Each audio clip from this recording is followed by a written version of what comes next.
Nagpaabot ang Isabela Police Provincial Office ang kanilang malasakit at suporta sa mga naiwang pamilya ng mga bayaning pulis sa pamamagitan ng pamamahagi ng bigas sa ilalim ng Project Love Care o Lifelong Assistance to the Brave and their Bereaved.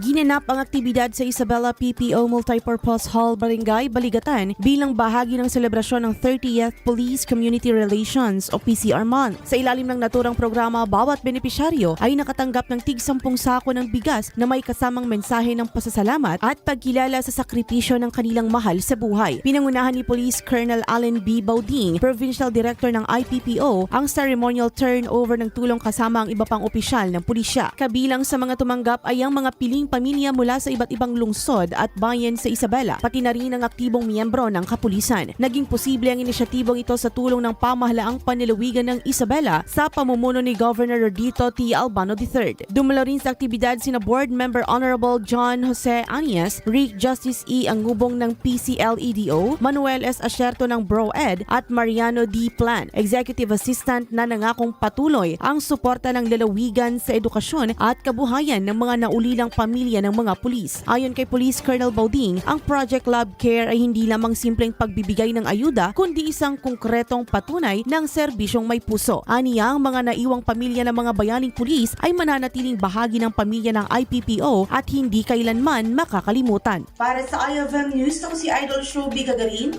Idol! IFM News.